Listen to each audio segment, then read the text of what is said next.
आज जिन दो कंपनीज का एनालिसिस मैं करूंगी उन्होंने पिछले एक साल में अपने प्रॉफिट को डबल से भी ज्यादा किया है। जैसे कि ये जो पहली कंपनी है इसका प्रॉफिट 219.51% से बढ़ा है और दूसरी जो है उसका प्रॉफिट 178.87% से बढ़ा है। अब सोचने वाली बात ये है कि क्या सिर्फ इन नंबर्स को देखकर ही हमें इन कंपनीज में इन्वेस्ट कर देना चाहिए या ये भी जानना चाहिए कि इन कंपनीज का प्रॉफिट डबल हुआ तो क्यों हुआ, क्या कारण है। क्या ये सिर्फ एक शॉर्ट टर्म पुश था या इनका बिजनेस मॉडल सही में इतना स्ट्रॉन्ग है कि कंपनीज आगे भी ऐसे ही ग्रोथ दिखा सकती हैं।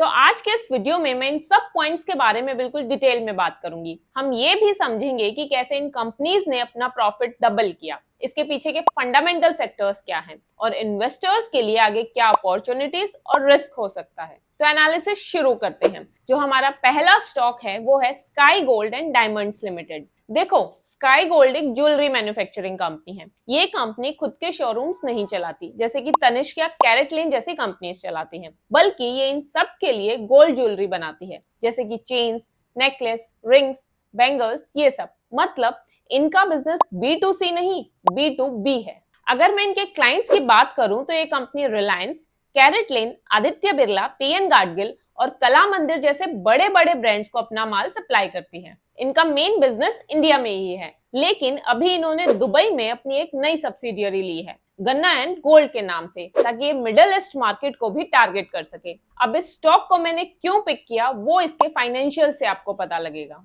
सबसे पहले इसके क्वार्टरली रिजल्ट्स देखें तो रेवेन्यू जून 2024 क्वार्टर में जहां 724 करोड़ था वो इस साल के जून क्वार्टर में 1136 करोड़ हो गया है, मतलब 56% की ग्रोथ। प्रॉफिट की बात करें तो वो 21 से 44 करोड़ हुए हैं, मतलब डबल से भी ज्यादा।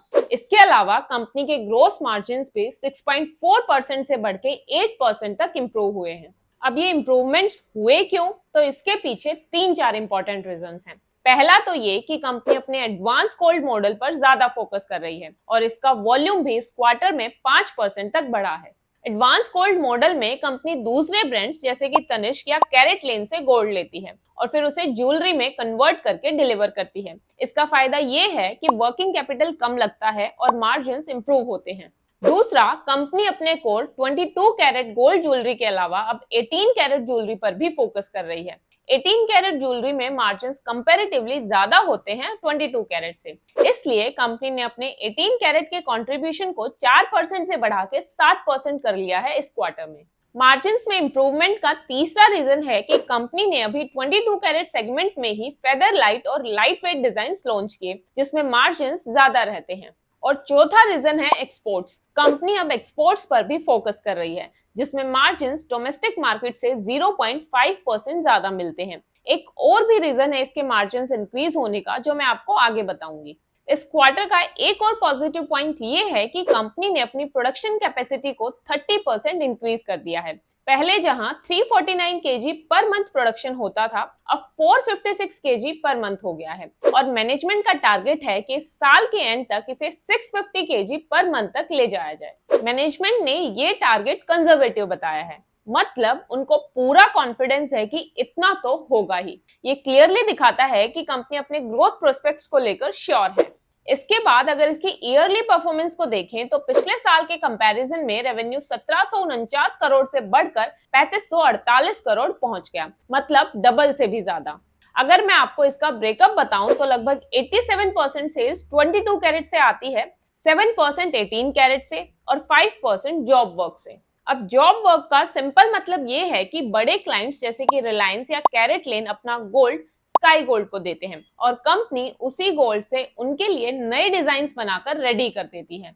मतलब कंपनी को खुद गोल्ड खरीदना नहीं पड़ता, उन्हें सिर्फ मेकिंग चार्जेस मिलते हैं और ये मेकिंग चार्जेस कंपनी का डायरेक्ट प्रॉफिट होता है। इसलिए जॉब वर्क का शेयर बढ़ने से कंपनी के मार्जिन्स भी इंप्रूव होते हैं। इसके बाद नेट प्रॉफिट जो है वो 41 करोड़ से बढ़कर 131 करोड़ हो गया, मतलब ट्रिपल से भी ज्यादा। तो ईयरली नंबर्स भी आउटस्टैंडिंग है। अब कंपनी के बैलेंस शीट को देखें तो 2023 में जहां कंपनी के रिजर्व्स 87 करोड़ थे वो 2025 में जंप करके 537 करोड़ तक पहुंच गए, मतलब 2 साल में रिजर्व्स ऑलमोस्ट 6 गुना हो गए। ये क्लियरली दिखाता है कि कंपनी अपने प्रॉफिट्स को रिटेन करके अपनी फाइनेंशियल स्ट्रेंथ को लगातार स्ट्रॉन्ग कर रही है। लॉन्ग टर्म लायबिलिटीज भी अभी कम है 39 करोड़, जो एक हेल्दी साइन है। इसके बाद शॉर्ट टर्म यानी कि करंट लायबिलिटीज पिछले 2 सालों में काफी बढ़ी हैं। अब इसका एक पॉजिटिव एंगल है और एक नेगेटिव। पॉजिटिव ये है कि कंपनी अपने बिजनेस को तेजी से ग्रो कर रही है और इस एक्सपेंशन को मैनेज करने के लिए शॉर्ट टर्म फंड्स बोरो कर रही है। अच्छी बात यह है कि कंपनी अपनी बोरोइंग्स को धीरे धीरे नॉर्मल लोन से शिफ्ट करके गोल्ड मेटल लोन पर ले जा रही है।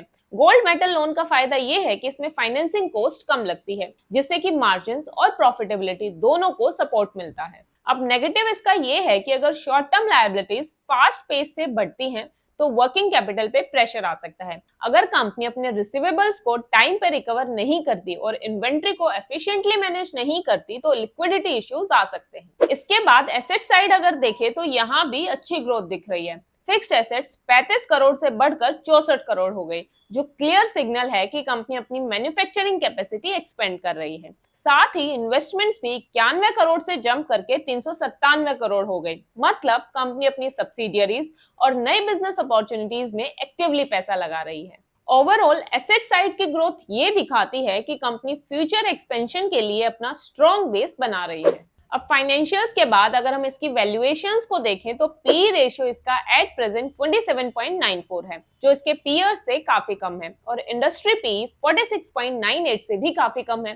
पी रेशियो हमें ये बताता है कि कंपनी के 1 रुपए के प्रॉफिट के लिए इन्वेस्टर्स इसे कितने रुपए देने को तैयार हैं। तो पी रेशियो के हिसाब से तो वैल्यूएशन सही लग रही है। रिटर्न ऑन कैपिटल एम्प्लॉयड देखें तो वो भी आउटस्टैंडिंग है 27.21%, जो इसके पीयर्स में सेकेंड हाईएस्ट है। रिटर्न ऑन कैपिटल एम्प्लॉयड बताता है कि कंपनी अपनी कैपिटल का कितना अच्छे से इस्तेमाल कर रही है।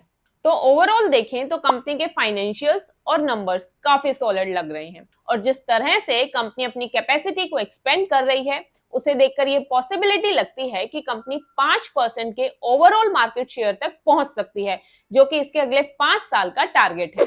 इसके बाद हमारे नेक्स्ट स्टॉक पर आते हैं, जो कि है शक्ति पंप्स। शक्ति पंप्स एक पंप्स और मोटर्स बनाने वाली कंपनी है जो मेनली सोलर और सबमर्सिबल पंप्स बनाती है। इनके पंप्स का यूज हर जगह होता है, जैसे खेतों में पानी देने के लिए, फैक्ट्रीज में कूलिंग या हीटिंग सिस्टम्स के लिए, होटल्स और मॉल्स में वाटर सप्लाई के लिए, और घरों में पानी का प्रेशर बूस्ट करने के लिए। कंपनी सोलर पंप्स में मार्केट लीडर है और पीएम कुसुम स्कीम में इसका मार्केट शेयर 25% है।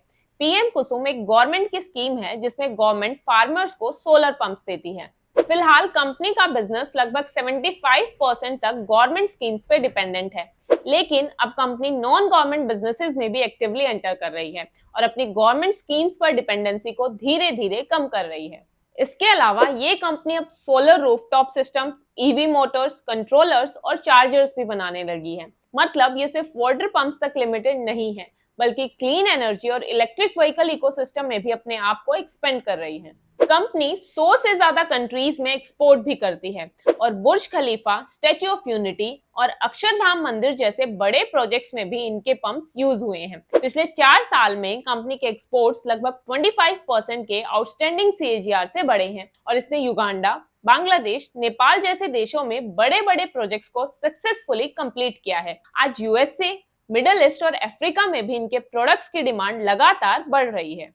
सिर्फ एक्सपोर्ट्स ही नहीं, डोमेस्टिक मार्केट में भी कंपनी के लिए एक बड़ी अपॉर्चुनिटी खुल रही है। पीएम सूर्य घर मुफ्त बिजली योजना की फॉर्म में गवर्नमेंट का टारगेट है कि इस योजना के अंडर 1 करोड़ रूफटॉप्स को सोलराइज किया जाए, जिसके लिए अभी तक 58 लाख एप्लीकेशंस ऑलरेडी आ चुकी हैं और 10 लाख से ज्यादा इंस्टॉलेशंस भी हो चुके हैं। कंपनी स्कीम में एग्रेसिवली पार्टिसिपेट कर रही है और इसका क्लियर विजन है कि 2030 तक रूफटॉप सोलर स्पेस में मार्केट लीडर बने। अब इसके बाद कंपनी की ऑर्डर बुक की बात करें तो वो भी 1350 करोड़ है। ऑर्डर बुक को सक्सेसफुली एग्जीक्यूट करने के लिए कंपनी ने पिछले 2 साल में अपनी प्रोडक्शन कैपेसिटी को डबल कर दिया है। जैसे सोलर स्ट्रक्चर की कैपेसिटी 1 लाख पर एनम से बढ़कर 2 लाख पर एनम हो गई है और VFD एंड इन्वर्टर की कैपेसिटी 2 लाख से बढ़कर 4 लाख पर एनम हो गई है। फ्यूचर के लिए भी कंपनी इन्वेस्ट कर रही है और अगले 2 साल में 1700 करोड़ का कैपेक्स प्लान एग्जीक्यूट कर रही है। इसके बाद कंपनी के फाइनेंशियल्स देखे तो रेवेन्यू पिछले साल के कंपैरिजन में ऑलमोस्ट डबल हुआ है, 1374 करोड़ से 2516 करोड़। और कंपनी को कॉन्फिडेंस है कि अगले 3-4 साल तक रेवेन्यू 25 से 30% की ग्रोथ रेट से बढ़ता रहेगा। इसके बाद प्रॉफिट्स में तो कमाल की ग्रोथ है, 142 करोड़ से सीधा 396 करोड़, डबल से भी कहीं ज्यादा। कंपनी के मार्जिन्स भी पिछले 2 सालों से लगातार इंप्रूव हो रहे हैं। ऑपरेटिंग प्रॉफिट मार्जिन 2023 में सिर्फ 7% थे, जो 2024 में 16% और 2025 में 24% तक पहुंच गए। ये क्लियरली दिखाता है कि कंपनी अपनी कॉस्ट कंट्रोल और प्राइसिंग पावर दोनों को इंप्रूव कर रही है। अब इस इंप्रूवमेंट के पीछे एक बड़ी वजह ये है कि वीएफटी, मोटर्स, पंप्स और सोलर स्ट्रक्चर्स सब कुछ कंपनी खुद ही मैन्युफैक्चर करती है, जबकि इसके जो कॉम्पिटिटर्स हैं उन्हें ये सब कुछ चाइना से इंपोर्ट करना पड़ता है। इसी वजह से कंपनी की कॉस्ट कम रहती है और सर्विस क्वालिटी भी बेटर होती है। इसके बाद कंपनी की बैलेंस शीट भी स्ट्रॉन्ग लग रही है। एसेट्स और इन्वेस्टमेंट्स इंक्रीज हुई हैं, रिजर्व्स भी अच्छे रेट से बढ़े हैं, जो दिखाता है कि कंपनी अपने प्रॉफिट्स को रिटेन कर रही है। हाँ, करंट लायबिलिटीज जरूर थोड़ी फास्ट पेस से बढ़ी हैं, 290 करोड़ से 734 करोड़ तक, लेकिन ये नेचुरल भी है, क्योंकि जब बिजनेस एग्रेसिवली ग्रो करता है तो trade payables, short term loans और वर्किंग कैपिटल लोन्स सब बढ़ जाते हैं। ओवरऑल देखा जाए तो बैलेंस शीट हेल्दी लग रही है, क्योंकि लायबिलिटीज के साथ साथ रिजर्व्स और एसेट्स भी स्ट्रांगली ग्रो हो रहे हैं। इसके बाद अब लास्ट में वैल्यूएशंस को भी देखें तो पी रेशियो अभी 24.56 है, जो इसके पीयर्स में से सबसे कम है और इंडस्ट्री पीई से भी कम है, तो वैल्यूएशन ठीक लग रही है। रिटर्न ऑन कैपिटल एम्प्लॉयड भी 27.35% है, जो कि काफी अच्छा है। तो ओवरऑल देखा जाए तो दोनों ही कंपनीज ने पिछले 1-2 सालों में अपने प्रॉफिट्स को मल्टीपल टाइम्स ग्रो किया है। फाइनेंशियल्स स्ट्रॉन्ग है, मार्जिन्स इंप्रूव हो रहे हैं और बैलेंस शीट भी हेल्दी लग रही है। दोनों ही कंपनीज अपने अपने सेक्टर्स में एग्रेसिवली एक्सपेंशन भी कर रही हैं, लेकिन किसी भी कंपनी में इन्वेस्ट करने से पहले अपने खुद के रिस्क को समझना बहुत जरूरी होता है। चाहे कितनी भी अच्छी कंपनी क्यों ना हो, कंप्लीटली 100% सेफ्टी तो किसी में भी नहीं है, इसलिए अपने रिस्क को समझकर फाइनल डिसीजन आपको ही लेना है। मैंने अपनी पूरी कोशिश की है कि इस वीडियो में मैं आपको एक अच्छा एनालिसिस करके दूं। Please don't treat these stocks as recommendations. Also, do your own research before investing. Thank you so much for watching. See you guys in next video. Till then, happy investing.